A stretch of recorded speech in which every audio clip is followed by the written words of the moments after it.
はい、それでは4日目の朝ですね。すっかりジョリービーにはまりましたね。はい、朝からジョリービーいただきます。はい、ハマったっていうかね、なんだ、現金がちょっとデポジットで預けたりしてちょっと少なくなってきたんで、ジョリービーカード使えるんでね、ちょっとここでカード使っとこうかなと思ってました。はい、それではいただきたいと思います。あ、そうだ、あれがね、ちょっとスプーンとフォーク通ってきます。はい、それではいただきたいと思います。なんかね、スプーンとフォーク、このプラスチックのやつ使えってことだったんで、こちらを使いたいです。なんか見えなかったっす。あったんですね。店によってね、ちょっと違いますね、やっぱね、いろいろ。よいしょ、ご飯と、今日は朝食メニューですね、この時間帯ね。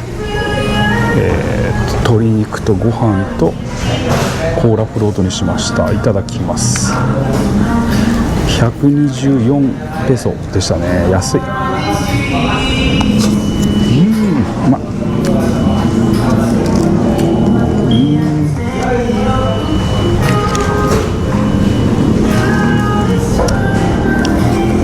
ご飯とコーラフロート。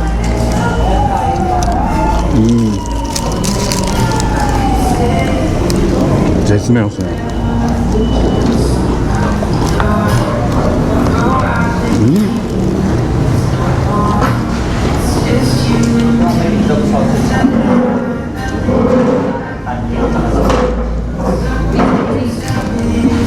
のジョリービーもともとマックなんですね。あ、違う、ここマックだ。いっぱいいた。だからかいろいろ違うの。ああ、なるほどね。失敗した。なんかね、鶏肉も美味しくないと思ったんですよ。2回がジョリービーか。なんだ、全然なんか美味しくないなと思ったんですよ、この鶏肉が。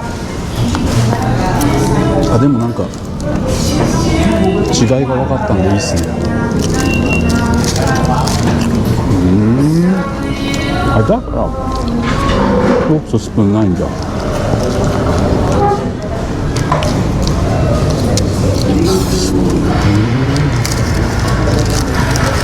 なるほど。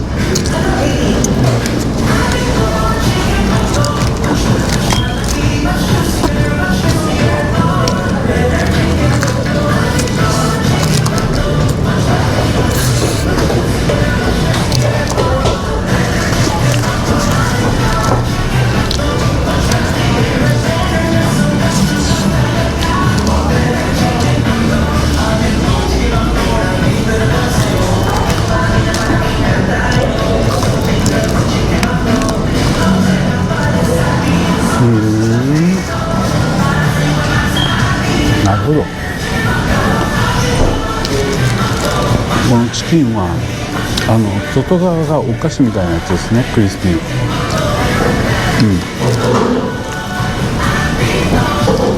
いんだ。それではいただきます。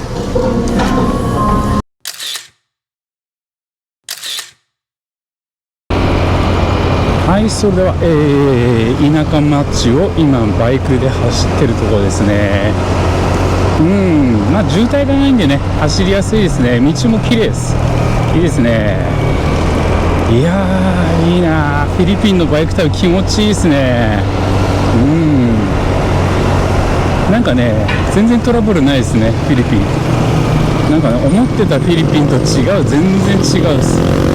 本当、東南アジアの一つの国だなと思います。はい、割と安全ですね。なんかバイクとかも結構多いんですけど、慣れてない人だと日本の感覚でいきなりここ来るとやっぱりびっくりしちゃうのかなと思うんですけど、で東南アジアに慣れてる人だったら全く通常だと思いますね。はい、普通です。バイクで走ってても問題ないですね。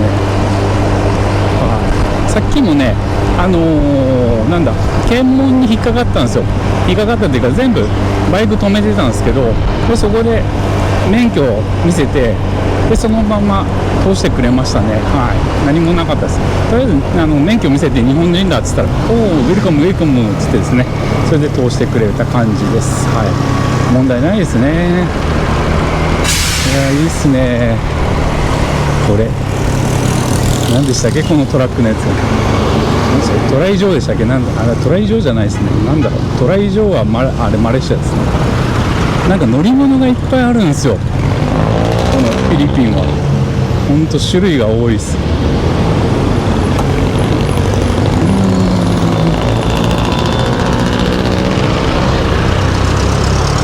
いしょ。無理しないって感じですね、これもね。いいっすね。みんなね、気楽に来てる感じですよね。本当子供たちも貧しい子供たちいるじゃないですか。でもみんな笑顔なんですよね。めちゃくちゃ笑顔、楽しそうに生活してるんですよね。だから子供たちを見てて思ったんですよね。一つやっぱりそのお金っていうのが一つ、ステータスにはなると思うんですけど、なくてもないなりにやっぱり楽しむ方法ってあるんだろうなって思います。自分ちょっとそのね境地に立ってないんで分かんないんですけど、だって日本人が同じね境遇に立って、例えば道端で枕一つで生活してるっていうのがあの人たちなんですけども、その境遇に子供時代からなったらどうなるんだろうなって思ってしまいますね。ちょっと想像がつかないです。自分がそういう立場だったらどうなったのかなっていうのを考えた時想像がつかないんですけども、彼らはね子供同士でねはしゃぎ合って楽しんでるんですよ。だからなんだろう、今ね私たちが生きている社会っていうのはまず金が大前提なんですよね。でも違うんだなって思ったっす。なくてもないなりにすごく楽しい人生を送ってるんだろうなと思いました。ねえ、すんごいバイタリティあるっすよね。でなんだろう、それをなんだろう、その過剰に手助けせずに見守ってるっていうか、自分は自分、あなたたちはあなたでやってるのがフィリピンの社会なのかなと思いますね。とても強いですね。マレーシアとかだったらもう手を差し伸べてますよね。ああいう人たちがいないようにっていう形で手を差し伸べるんですけど、そうじゃないところにすごい深い意味があるんだろうなと思ってると、どっちがどっちっていうわけじゃないんですよ。もちろんね弱い人を助けるっていうのも一つだと思います。ただそうやってなんだろう、区別というかするっていうのも一つの考え方なんだなっていうのをちょっと今回のフィリピン旅で考えましたね。今後もねなんかいろいろフィリピンの人たちにそこら辺の話も聞いてみたいなと思ってるところですね。頭じゃね思ってるんですよ。お金が全てじゃないと思ってるところはあるんですけども、究極の形ですよね。ストリートチルドレンのね子供たちっていうのは。でそれを目の当たりにした時にねそんなこと考えちゃいました。すごいですね。人間の社会っていうのはね、僕らがねこう生まれてきてね勝手にお金っていうのを作って価値ね、なんか今そういう時代なんだなって。でここが今大きく金融事情も崩れてきてるし、今後どうなるんだろうなとも思いますね。今月1月の13日ですけどね、あと1週間ほどで節目がやってきますね。寝て起きてって繰り返してたらね1月20日になっちゃいます。いやーすごい、どういう世の中になるんだろうな。ね、私1974年生まれですけど、ね、すごい時代に生まれたなと思います。世界的にこういう不安定で新しく変わる年っていう、世界全体がですねこう変わる年っていうのはないと思うんで、ね、今自分自身すごい時代に生まれてんだなとも思ってます。はい、で、このフィリピンを訪れたっていうのも何か運命なんでしょうね。これからの時代っていうのを見守っていく上でなんか自分のなんか力になるんじゃないかなと思います、今回の旅が。そしてジョリービーは美味しかったです。はいね、今日はマックを食べちゃいましたけど間違えて普通間違えないですよね。でも、隣だったんですよね。看板見て、ジョリービーと思ってスイッチ入っちゃって、あと何もノーチェックっていうか、マックのこうマークあったんですけど、ここマックの跡地なんだろうなぐらいで、ね、思い込んじゃって、で注文までしてね、全く気づきませんでしたね。食べてね、あれ美味しくないと思った時に初めて気づきました。これマックだって。で間違えたと思って外に食べ終わった後外に出てこう看板見て見比べてって言った時にフィリピン人がニヤーっとしてました。こいつ間違えたぜってニヤーっとしてました。すごいいいっすよね。恥ずかしいな。でもね、こういった感じで旅ってね、なんか面白いですよね。なんかね、全部正解じゃなくていいと思います。間違ったで、笑い話でいいと思います。笑い話一つできたなと思って、喜んでます。ちょっと街中に入ってきましたね。でもこんな感じっすよ。こっち右側は墓地ですね。なんだろう、アメリカの墓地っていうわけでもないんですね。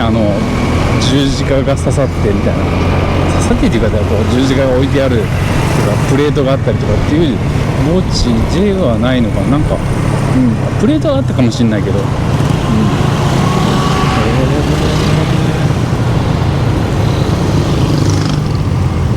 混んできましたよ。こうグイグイ来る感じが始まりましたよ。これはフィリピンの今9時10時前ですね。10時前に起きて動き出すのかなと思うんですけどね。今日月曜日ですか。フ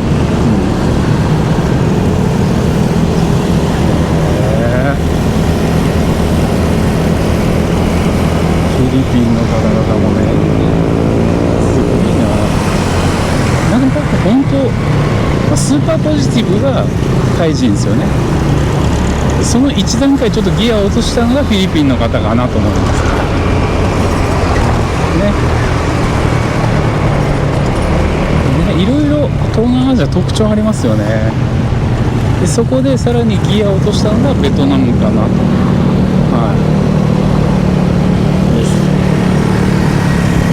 ベトナムになってくるとこうちょっと頭脳プレーも入ってきますよね。かなり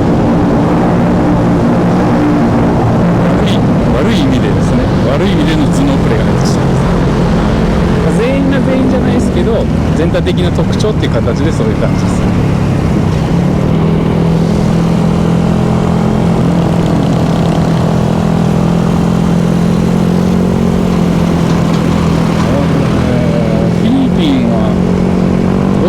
ヤマハ島の人が多いですね。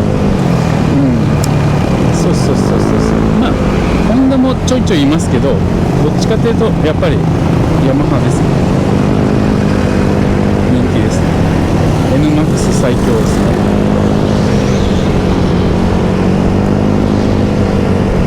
いいな、気持ちいい。ちょっと田舎かと思ったら、ウーバー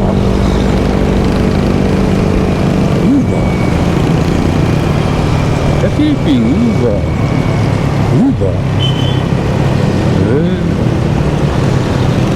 元ウーバーのビルってことですかね。東南アジアからは撤退してますからね。おそらくそうだと思いますね。ウーバーのライドシェアとか、そのライドシェアっていうかね、ないですもんね、タクシーとかね。フードデリバリーとかも出ないですよ。後のビルなんでしょうね。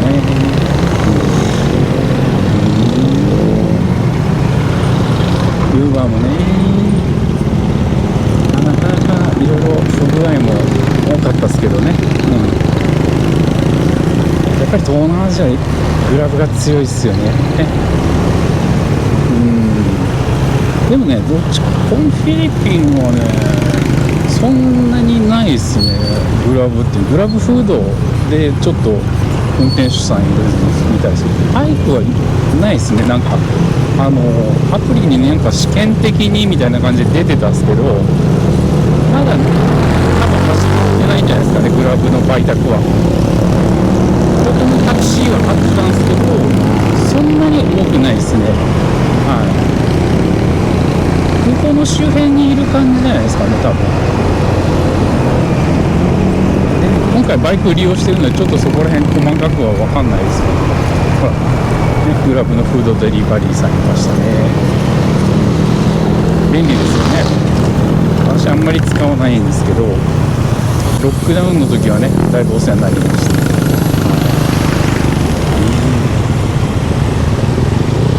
どうしてもね手数料高いんですよね。ドライバーさんのだったら自分で買いに行きますけどね。自由に動けるんで、マレーシアでも、自分で行っちゃいますね。でその場所で食べたいですよね、やっぱりね。地元の雰囲気を味わいながら食べるっていうのが好きなんで。よいしょ、学校がもう終わりか？もう行くのか？なんか東南アジアって午前中と午後って分かれてますよね、学校がね。短いんですよね、勉強する時間が。その分で宿題が多いっていうのをよく聞きますけども、マレーシアなんかね。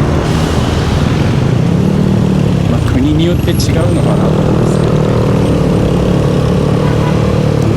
すごいっすね。よいしょね、こう前の、ね、バイクの動きを予知しながら、ね、目線とかを見ながら次どっちに曲がりたいんだと思いながら運転をしないといけないですね。結構ね分かりやすいリアクションしてくれてるんですよ。次こっちかなーって感じで、そこら辺の慣れが必要かなと思います。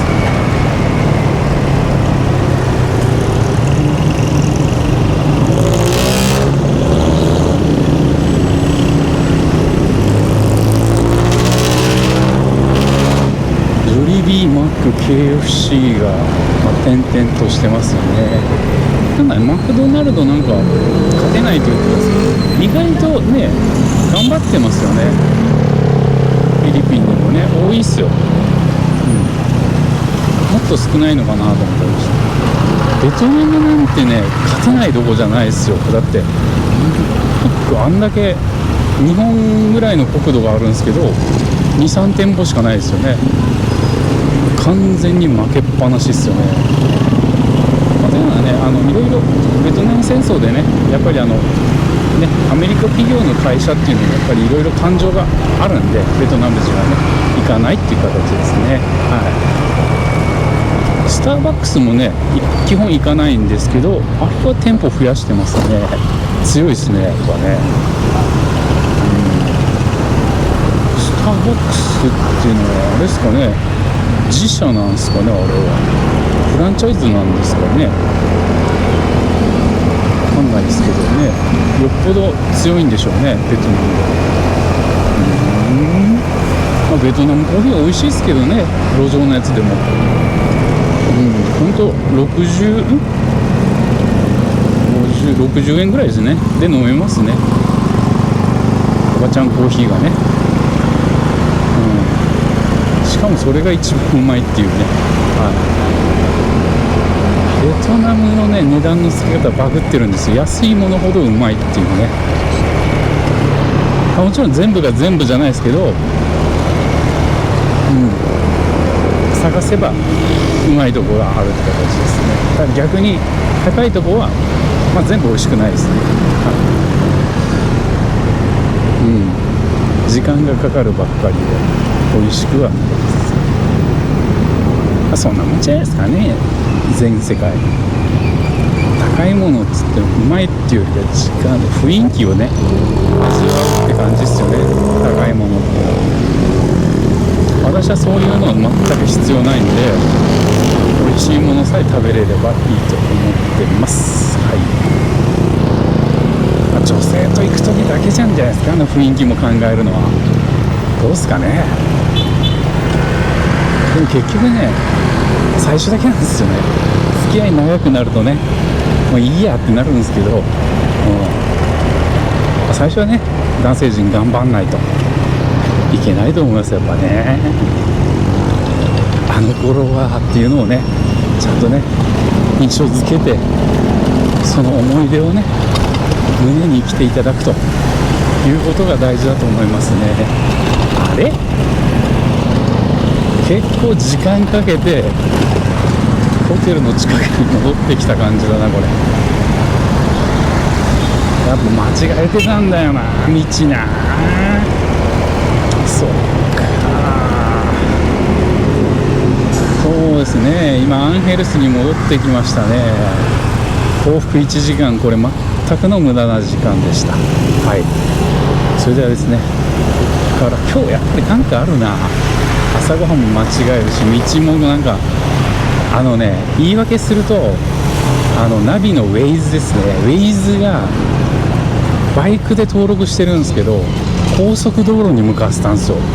ただね高速行ったらバイクダメだよって怒られちゃって、大体 Waze ってねそのバイクは高速行けないところ登録されてるんですけどね、今回はちょっとダメでしたね。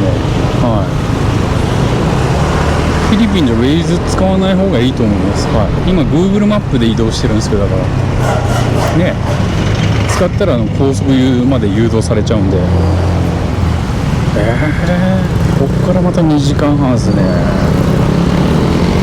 俺の今のこの時間は何だったんだというのは思いなんですね。やっぱりね新しい地域をねこうやって見させてくれた Waze さんに感謝ですね。ありがとうございます。でここから2時間半ね行って天気も持つかなって感じですね。やや曇り気味って感じですね。青空あるけど雨季なんでしょうね。まだフィリピンねちょっとねフィリピンの雨季がどういうものか分かってないですけど、マレーシアとかの雨季寒気でもあると雨が降るんで、ね、逆にベトナムとかタイとかカンボジアになると寒気になると一滴も雨降らないんですよ。だからフィリピンがどっちのタイプなのかは分からないですけど、カラッとしてないから雨季だと思うんですけどね。分かんない。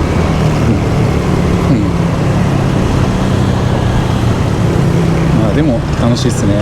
そうフィリピンねすごいっすよ。ナンバープレートが落ちてる人結構いるんですよ。気にしないでしょうね。なんか警察もそれで取り締まってない感じっすね。普通に警察の前も通ったりしてるんで皆さん。何のための番号なんだろうと思って意味をなしてないっていうナンバープレートがね、そういう国はちょっと初めてですね。なんかねそこら辺なんか意味があったら教えてください。それではですねここから2時間半ぐらいかけてですね、湖ですかね、あそこねなんか違う川です。川遊びの場所ですね。そこまで移動していきたいと思います。はい、それではですねフィリピンの田舎道の山の道に入ってきましたね。どうすかこれ。フフィリピンっぽさっていうのはもうないですよね。まあなんかね、こういう山道に来るともう国関係ないですね。どこも一緒っすね。マレーシアのね、田舎道もやっぱりこういう道あるし、ベトナムだってタイだってこういうとこはあります。もちろん日本もこういう道ありますよね。そうなんですよ。これがね、気持ちよくて楽しいんですよね。全然飛ばしてないんですけどね、今で55キロですね。よいしょ。子供たちが学校終わって帰ってるところですね。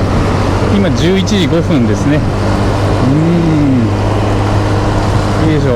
もうなんかね、宮崎の田舎道を思い出しますね。こういった感じ。い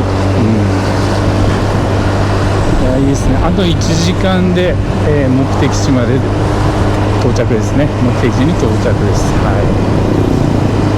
いいな。この景色ってね、もう20年30年変わってないと思うんですよね。いいですね。この辺でね、ご飯食べると美味しいと思います。ね、ここら辺の人は優しいと思いますよ。もうだって家のセキュリティとかも緩いですからね。全然ね、住むの逆に大変なんですよね。地域のコミュニティがガチガチなんで住むのは大変だと思うんですけども、旅行でね来るにはいいと思います。日本もねそうですね。田舎暮らしに憧れる人多いと思うんですけども、実際住んでみるとね、コミュニティがねガチガチなんで大変なんですよ。私も住みました。宮崎県の小林野尻町というところですね。そこに住んだんですけど、やっぱりね結構ガチガチで、よそから入ってきたものがなかなか入り込めない場所ですね。でもね、ただ目新しさがすごいあって面白かったですけどね。お風呂なんかもこう薪で炊くお風呂でね、よかったです。小さい頃ね、私の家もそうだったんで、薪で炊いてお風呂だったんで、なんか懐かしい感じがして好きでしたね。その家で庭っていうかねに家庭菜園を作って野菜なんかも自分で作ったものを食べてましたね。美味しかったですね。懐かしいです。ただね、こういうところたまに休みの日ね、やっぱりこういうとこ来るとね、いい発散になるんですよね。やっぱりね、人生ってなんかこうオンとオフの切り替えが大事なのかなと思います。だから、マレーシアでもこう週末っていうのはやっぱり発散しているところではありますので、何でもいいんですよ。私の場合旅行ですけど、例えばね、体を動かすことが好きであれば、なんかスポーツやってみたりとか、読書で発散できるっていう人はね、週末読書で発散していただくというのがいいかと思いますね。なんか発散できる方法、自分が発散できる方法っていうのを探すっていうのがやっぱり人生を楽しく豊かにするんじゃないですかね。私の場合はこの一つ旅行だったと思いますね。とキャンプのなかなかねまだうまく実行できてないんで、キャンプに関してはまだわからないですね。でもね、小さい頃からね、あんまりキャンプっていうのね、どうなんだろう、ゴリゴリのキャンプっていうのはしないと思いますね。テント張ってとか、なんかキャンプ場に行ってっていうのが私がこう楽しめる範囲なのかなと思いますね。なんかね、面倒なんですよ、設営と後片付けが。そこはねちょっと私が好きなところじゃないので、しなくていいかな。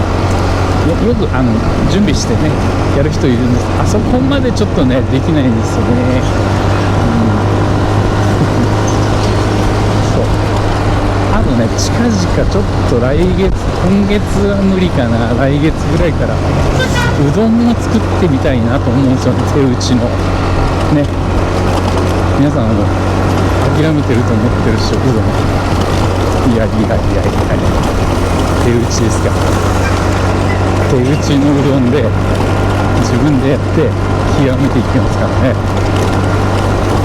人生をかけてね、うどんを極めていこうかなと思っています。はい。いつかね、どっかにね、うどんの銅像を作ってもらおうと思ってね、マレーシアかベトナムね、名前もうどんでいいんじゃないですか。うどんって呼ばれたいですよ。面白いですね。うどんもね、宮崎の釜揚げうどんの麺が好きなんで、それを東南アジアで何かしらの形でできればいいかなと思っております。はい。最初はね、自分で打ったうどんをどうかね、近くのレストランだからこれ湯がいてっつってね、フォーで食べたりね、そういうのでいいんじゃないですかね。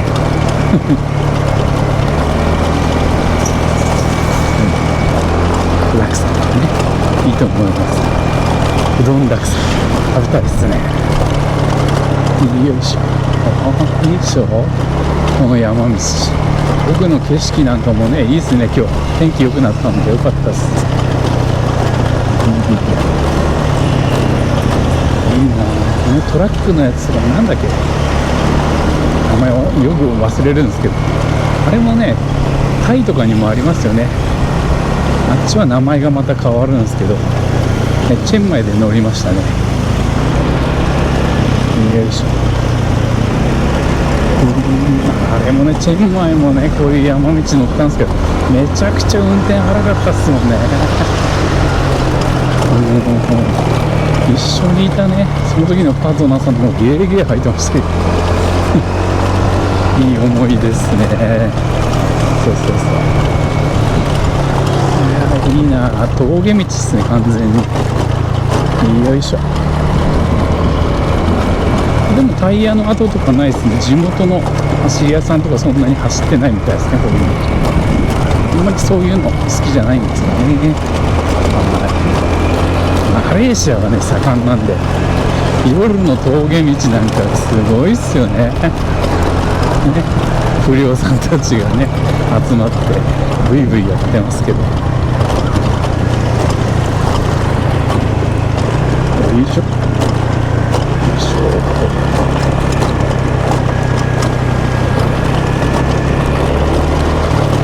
こういうね、峠道あんまり飛ばすとね、勢いついちゃうんで、ゆっくりでいいと思います。よいしょ。これね、下るってことは登ってくるんですよね、帰りね。歩きじゃないんでいいんですけど。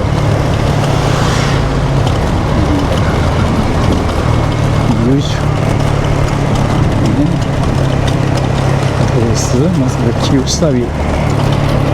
こんなとこも来るんですよ。普通の現地の人もこういうとこ来んのかな。いろいろね、事前にね、フィリピンの初めてだったんで、フィリピンが事前にね YouTube でいろいろ見たんですけど、まあこういうとこ走ってる人いないですね。いなかった。一人ね、ビーチの綺麗な道を走ってる人はいましたね。あ、いいな、おしゃれだなと思ったんですけど、来てみたらね、そんなとこはないですね。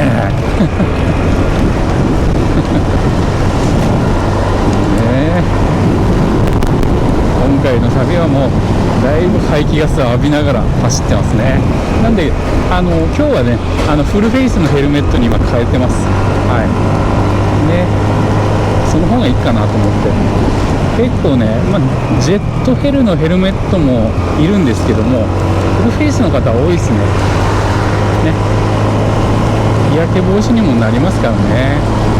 こうやって日差しが強いともうほんとやけどしちゃうんですよ。もうとね、日焼けすると疲れもたまるんでね、あまり良くないですよね。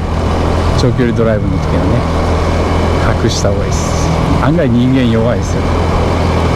おお、また警察の方が、なんだろうな、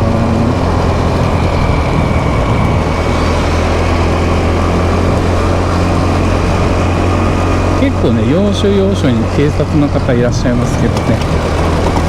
よいしょ。さっきも言ったように1回だけですね止められたのね。見た感じがねフィリピン人じゃない格好にしてるんで、今回は止められないと思います。はい、あみたいな感じになってるんで、あいつ止めたら面倒だなみたいな、はい、そういった方がいいですね、こういう時はね。まあ、場合にもよるっすよね。だからね、アンヘルスのウォーキングストーリーナットなんかを歩くときはね、逆になんかね、日本人しちゃうとスリとかそういうのにねあっちゃうんですよね。だからそういう時はもう現地の格好がいいですね。簡単な、私何も持ってませんみたいなね、格好がいいですね。ただ財布とかスマホは狙われやすいんで、ちょっとねバッグなんかに入れて、これ取るの大変だなと思わせた方がいいですね。斜め掛けのバッグとかね、いいですね。簡単にねポケットとかね手突っ込んでくるんで危ないですよ、ポケットに入れてると。特に後ろ側、あれはもう取ってくださいっていう風に見せてるようなもんですからね、ダメですね。サイドカーが多いですね。すごいな、運転技術高いと思います。だからあれね、飛ばしたらもう一発で事故っちゃうんで、ゆっくりなんですよ。多いっすね。なんかくず鉄屋さんみたいなとこ来ましたね。すごいな。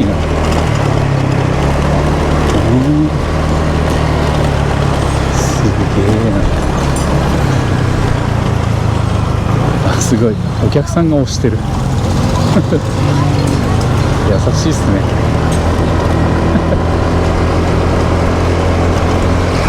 なんかそれも楽しんでる感じですね、フィリピン人ってね。日本人だったらねクレームになっちゃいそうな。でもそうだな、だけどそういうイメージなんですけども、案外ね何も言わない人も多いと思いますよ。なんか日本人もね、日本人ってなんか悪いイメージが今先行してるんですよね。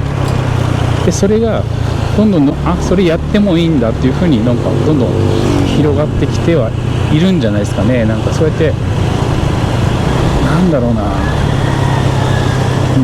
なんか他のアジアの国みたいになってきてるのようになってきてますね。はい。なんで一回ねそういうイメージ、少数派のイメージなんで実はね、それに合わせるっていうか、それが当たり前って話すのをやめた方がいいと思いますね。日本人ってやっぱりもう少しね控えめだと思います、本当は。学生時代とか思い出してみてくださいよ。いろんなタイプの人がいました。どうです、日本人ね、今言われてるタイプの日本人少なくないですか。あれね、やっぱり植え付けられてるんですよね、そういう風に。だからね、皆さんよく考えていろいろね発言などした方がいいと思います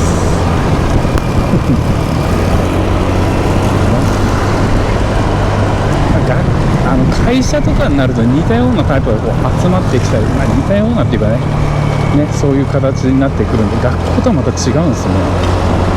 学校ってね、本当に人生で一番こういろんなタイプが集まる時期なのかなと思ってますね、人はね。私の同級生でも医者になったやついるし、議員さん確かいるんじゃないかなとかそういった形でもうバラバラですよね。弁当屋さんやってるやつもいるしね、もう無職でずっと家に引きこもってますっていう人もいますしね、いろいろですよ。社長さんもいるし、いろいろ本当に飲み屋さんやってますとかいろいろいますよね。で私みたいにね、東南アジアで旅人やってますっていうやつもいますからね。そういうね学生時代を思い出したら、っていや俺らの世代はこうだったっていうのがなんかイメージつきやすいのかなと思いますね。もちろんそこからちょっと変わってきてはいると思うんですけどね、大まかそういう感じですよ。そそれではですね、田舎道の方この引き続きね走っていきたいと思いますね。いや、いいっすね。のどかで道端でね、犬なんかがゴローンって寝てるんですよ。もうタイと一緒っすよね、そこら辺は。もう完全にね人様に慣れてるね、警戒なんか全くないですよね。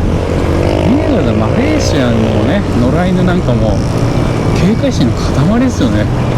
いつ命を狙われるかわからないっていうね、ハングリーさがすごいです。下手に手出せないですよ。こっちの犬は手出してもねペロペロってなってくるぐらいですからね。緩いですよね。それでいいと思いますよ。共存なんでね、犬も猫も動物も全部共存、虫も全部共存っす。よいしょ。いいですね。もうちょっとなんか人だかりがあるな、ね、田舎の人たちこんな感じですよってね見てもらえるという、なんかね、ほんとこれ宮崎のね椎葉村っていうところあるんですけども、そこら辺にそっくりですね。椎葉村に来たなって感じがしましたね。しいたけが有名なところでね。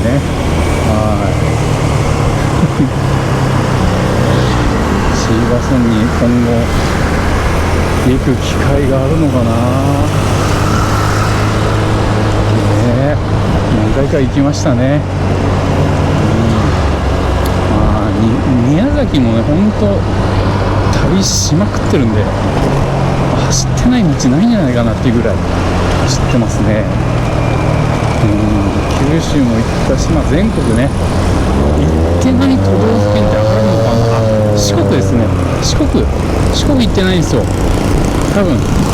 私の記憶の中で、私の親父も旅が好きでですね、よく車で旅行してたんですけど、その時に行ってるかもしれないですけど、私の記憶にはないんで、私の記憶の中ではないですね。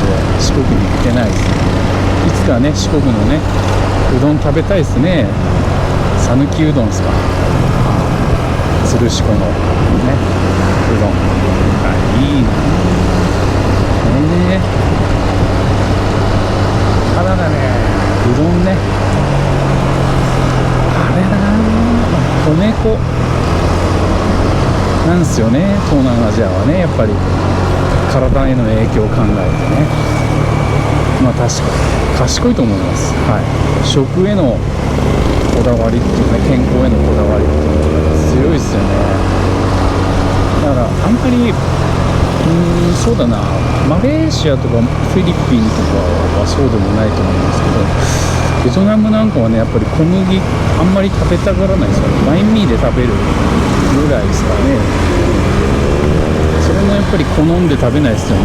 太るとかそういう不健康になるというイメージなんで、うどんも美味しいけど、あんまり定期的にはもう毎日のようには食べないですね。たまに食べたいなと思って食べる程度でしたね。ただのうどん好きみたいですよ。ベトナムの丸亀うどん3階建てぐらいなんですけど、満席っすもんね。これには驚く。さすがだと、素晴らしいですね。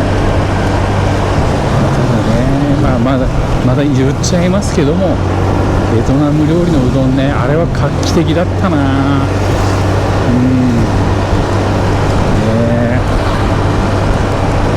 一つなんかいい前例になったんじゃないですかね。あれね、もっと違う場所でやってればもっと弾けたと思うんですよ。面白いと思いますね。お客さんの意見全部聞いていろいろやってればよかったのかな。その文とかフォー、コンと風っていうの麺も普通の地元のね麺も食べれるようにしとけばよかったのかなって思うところもありますね。あとパンね、パンとかもね注文できるようにしとければよかったのかなと思っちゃったりもします。ですね。まあちょっとね街中に入ってきましたね。こんな感じ。暑いですね。日差しが強い。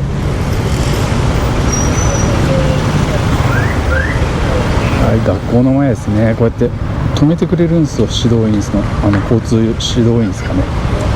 結構ね子供に優しいですね。マレーシア、フィリピン。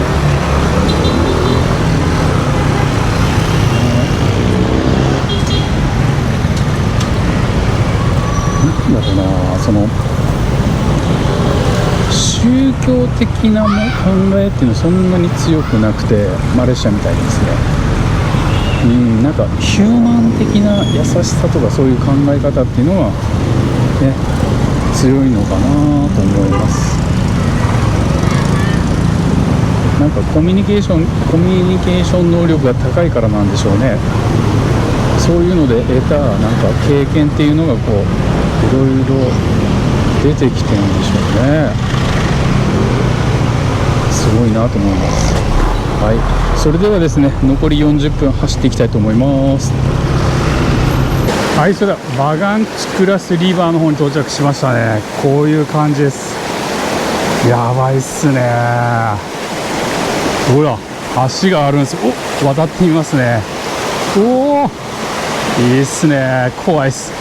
それではですねこちらの方でほらこんな感じ、やばいっすよね。ここに住まれてる方もいらっしゃいますね結構。はい、それではこちらの方でドローン飛ばしてみたいと思います。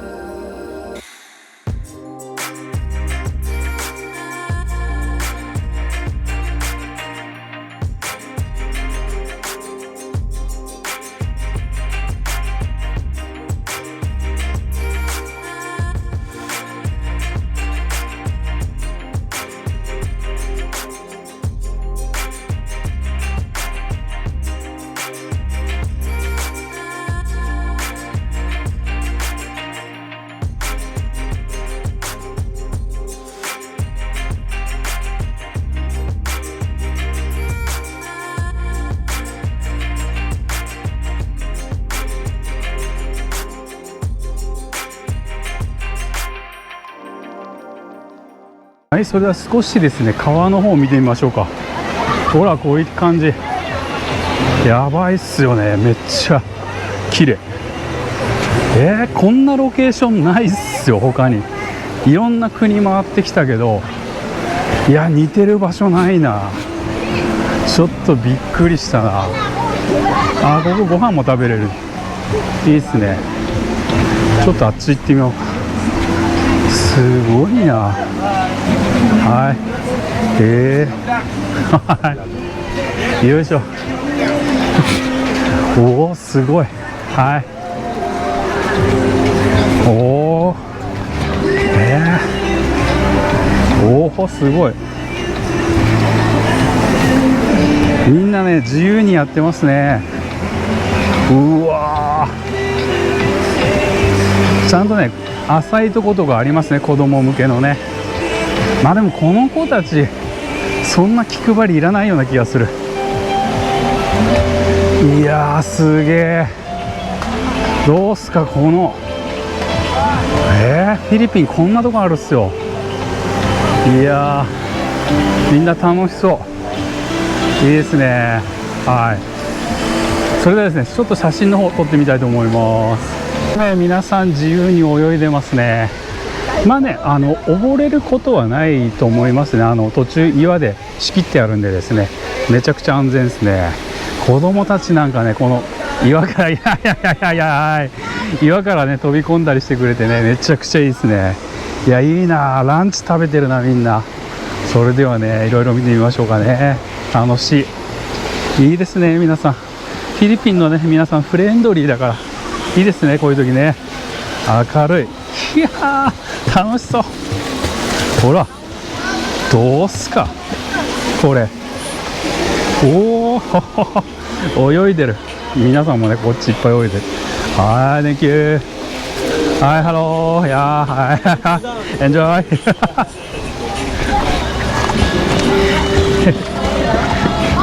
イいやいいっすね。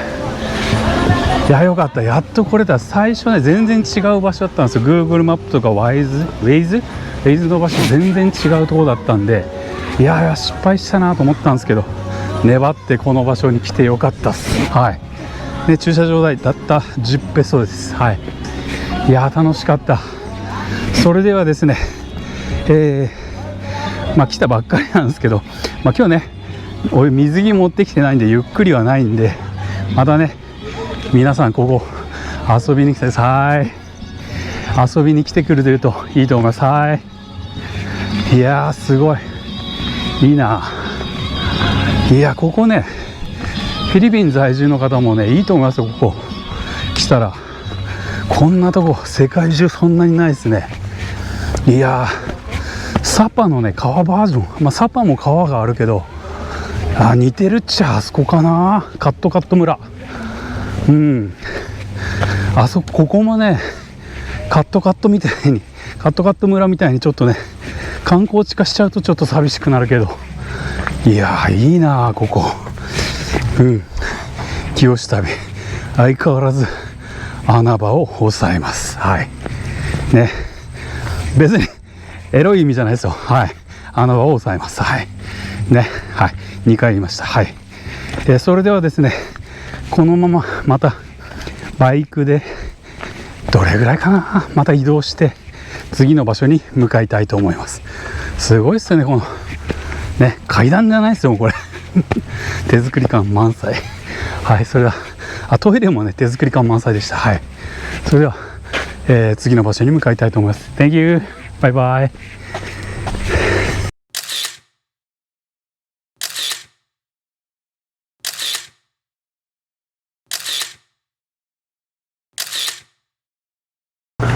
はい、それではホテルの方に戻りました。すいませんでした。食べてる途中にねメモリカードの容量がいっぱいになって撮影が止まってました。すいません。ですね、お肉の方はねもう1.5 センチぐらいあるんですかね、厚みが。めちゃくちゃ分厚くて美味しかったですね。あんなねポークリブ食べたことないですね他で。さすが大役軍人さんがやってるお店ですね。多分本場で食べたことないんですけど、本場の味ってみんな評価してるんでそうだと思いますね。はい、いやレベル高いです。誰ですかフィリピン食べ物美味しくないって言ったの。全部美味しいんですけどねえ、ずっといるとなんかいろいろ飽きてくるとかあるかもしれないですけど、いやそういう要素考えられないですね。ジョリビーがだっていきなりあの価格帯であのパンチ力ですからすごいですよね。だからなんかローカルフードを本当は食べたいんですけど、なんだろう、そのジョリビーがあのレベルで来るからもうジョリビー行っちゃうんですよね。はい、あれもある意味ローカルフードですから、値段価格帯がね。いや参りましたね。フィリピンちょっと考え方変わりましたね。やっぱりフィリピン人がやっぱりジョリビー愛してるっていう意味分かりましたよ。やっぱり美味しいっすもん、安いしねえ。チキンとパスタで100ペソ120ペソぐらいですよね。安いっすよね。すっげえマレーシアで考えられないですねあの値段は。はいすごい。ただ今日のさっきのポークリブもすごいっすよ。あの値段であのパンチ力ですからね。一般で毎日あれ食べれるかって言ったら食べないと思うんですけど、いやいいっすね。たまに週末ぐらいあれでいいんじゃないですねえ。1000ちょっとぐらいですよね確かね。詳しく計算してないですけどね。700ペソですねさっきの。いいと思います。それではですね、4日目は今日以上となりますね。この後出かけたいんですよ。もう明日7時から7時にチェックアウトしてもう空港に向かう、バイクを返して空港に向かうって形になりますんで、もう今日は遊ばないです。はい、むしろ寝坊しないように注意したいと思います。はい、それではですね、この動画が良かったと思ったら、また高評価といいねの方どうぞよろしくお願いいたします。また面白いことありましたらね、動画にしますんで、というか明日ですね、明日はマレーシアに帰る動画になりますんで、よろしくお願いいたします。またね、多分明日の朝渋滞するのかな、ちょっと早めに出たいといけないですね。怖いんでね、日替わりでなんか渋滞したりしなかったりなんで、はいね、ちょっと早めに出ようと思います。それではまた明日でまた次の動画でお会いしましょう。バイバイ。